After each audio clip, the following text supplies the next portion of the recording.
everyone, it's your girl Shay here, and I'm back with another video for you guys. And this was a review that was actually, not even a review, well, this is a video that was requested by actually one of you guys who commented on one of my other YouTube videos, and they asked me to talk about or to rate my top 10 childhood animes.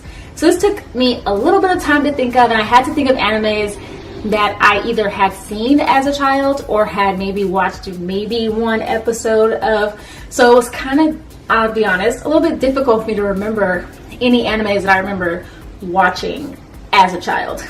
So I chose animes I actually watched from the ages of 6 to about 16 years old. And I know going to 16 I was a teenager, but there wasn't a whole lot of animes I actually watched as a kid. I kind of watched anime throughout those 10 years of my life and beyond, as many of you guys know, but I chose that span. So let's get started. So these are the top 10, or my top 10 childhood animes, and I have them here on my phone, so if I'm looking down, that is why. So starting out with number 10 is a show that I played with more of the toys than I did as far as watching the actual show, and that show was Beyblade. I know that it involved like these toys that spun and monsters came out of them and they attacked each other, and I know that Beyblade is also a show that a lot of people actually enjoy and still watch to this day, but I just could not get into Beyblade. I maybe watched maybe 1 or 2 episodes of the show, and it was like not even a full episode. It was like I came in during the middle of it, but if anyone I knew had the toys, I enjoyed playing with them. So number 10 is Beyblade. Number 9 is Hamtaro.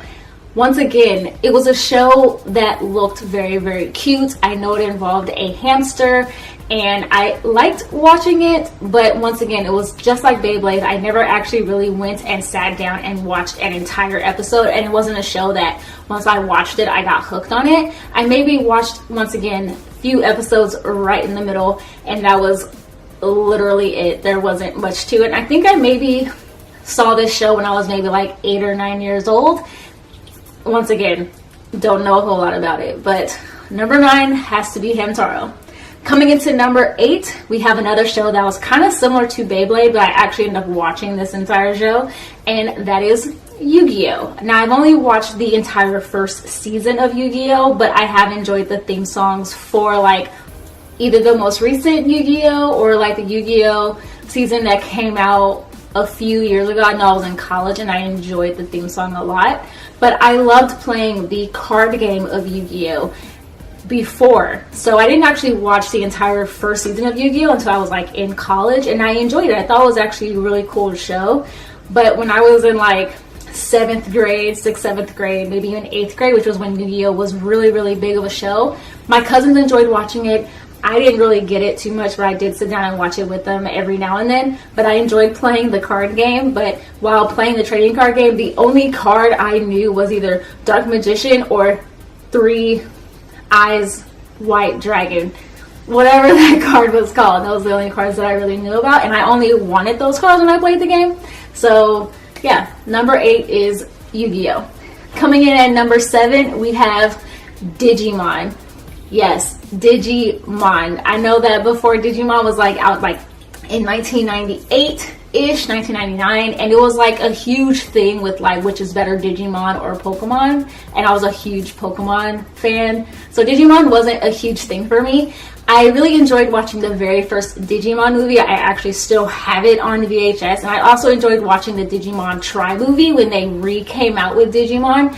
And I do enjoy the characters, and I actually really did enjoy the show. I watched maybe the first and second season of Digimon, but when you got into the later seasons, I wasn't as interested, but I watched them every now and then when I was getting ready for school, but I was completely lost in the storyline at that point in time. So, number 7 is Digimon. Coming in at number 6, we have Inuyasha. Inuyasha is actually kind of one of my favorite shows, but I know you guys are like, it's kind of low on your list, but that's because the other ones, 5 through 1, are ones that I really, really enjoyed and really, really watched a lot. So I actually ended up catching Inuyasha when it came on Adult Swim when I was in like 9th or 10th grade at the time, and I love the show. I love the ending theme song that one of them had, which was by Boa, and I absolutely enjoyed this show. But what really like got me upset was that when I finally watched the entire Inuyasha seasons, it didn't have an ending, and I had to wait so long for actually to find out how this show actually ended. And it was actually also the first show that really introduced me to the world that is fan fiction. So I used to read Inuyasha fan fiction a lot when I was like 18 years old. Right before I went off to college, I got sucked into Inuyasha fan fiction and completely fell in love with it. So yeah, number 6 has to be Inuyasha. So of course, coming in at number 5, I have Rurouni Kenshin. Once again, just like Inuyasha, Rurouni Kenshin was a show that I actually ended up catching on Adult Swim. It came on right after another show, and I happened to catch it, and it always seemed to be that I caught the first episode of shows every now and then. And this show was basically about a samurai that's like atoning for his sins, and he's going by Kenshin Himura. Everyone knows him as Batosei the Manslayer. And that show, like, was amazing. I actually love that show. I love the characters that were involved. I love the storyline. I didn't like the OVAs though when I watched them later on because I wasn't that into it, but it was a show that I actually was really hooked on for quite some time. And if you haven't watched this show, check it out. And I also heard that the live action is also really good, so I suggest checking that out. So coming in at number 4 is another show that came on Adult Swim, and that is Yu Hakusho.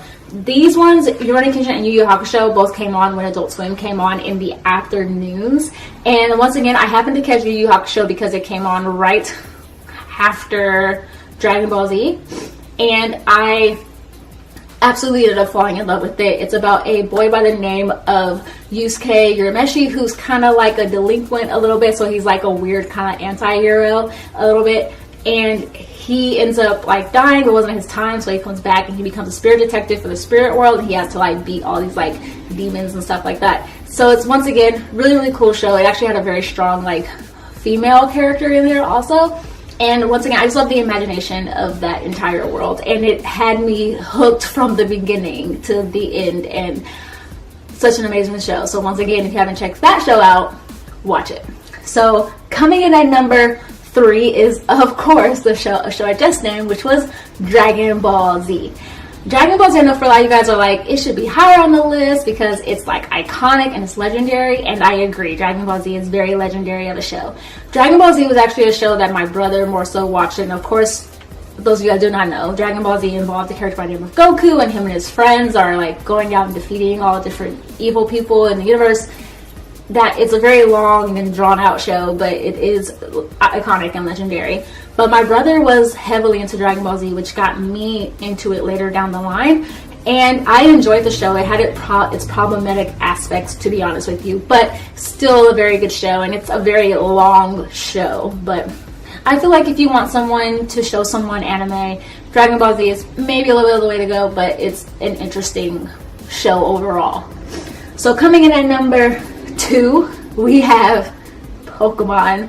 And Pokemon's higher up on my list because it is a show that's still very much around today. It's been out for a very long time, and of course we know that Detective Pikachu is about to come out in next summer in 2019, and it's a show that has a huge following. There's tons of video games for it, there's tons of movies for it, there's tons of merchandise for it. We know Pikachu is an iconic character within Pokemon, the Pokemon universe basically, and I fell in love with this show when I was like 9 years old, and I watched the show when it came on WB in the mornings. I went and dragged my parents to go see Pokemon the first movie and Pokemon the movie 2000 in theaters, and even now I really enjoy sometimes sitting down and watching Pokemon, more so because of the nostalgia factor associated with that show. So I feel like Pokemon's a show that even a lot of kids know, and it has a huge following of different age ranges. So it has kids and it has adults who like grew up with the show and whose kids now probably watch the show, and it has a huge following when it comes to the video game franchise, because you have a lot of people who was older into Dragon Ball Z, older into Pokemon, who still enjoy playing the video games, and then of course you have the hugely popular mobile game Pokemon Go that got people who didn't really know about Pokemon to actually play this game and go out and catch Pokemon pretty much.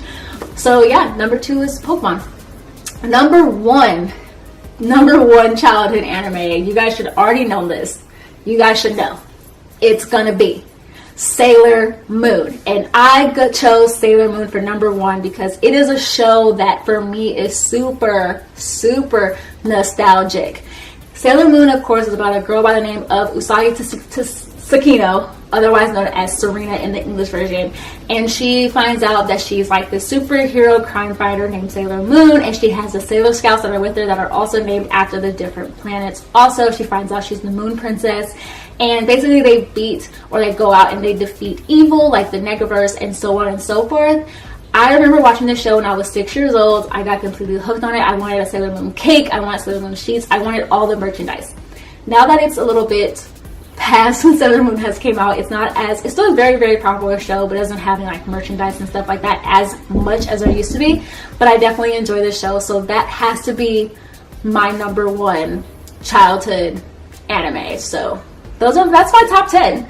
Yeah, that's my top 10 childhood animes that I have watched between the ages of 6 and 16. So yeah, let me know what you guys think. Name maybe any shows that you feel would be on your own top 10 and comment it down below. And like always, you can always comment down below ideas you have that you would like to see me make a video about. Even if it's not anime related, I don't mind, I don't care. Just feel free to comment it down below and maybe I will make a video about it. And like always, I will leave links down below to all my social media accounts, my Instagram, my Twitter, and my blog as well, so check those out too. And be sure to subscribe if you haven't already and click the bell icon so you're notified when a new video comes out. Alright you guys, have a great Saturday. Be safe if you're out there going shopping. Alright you guys, bye.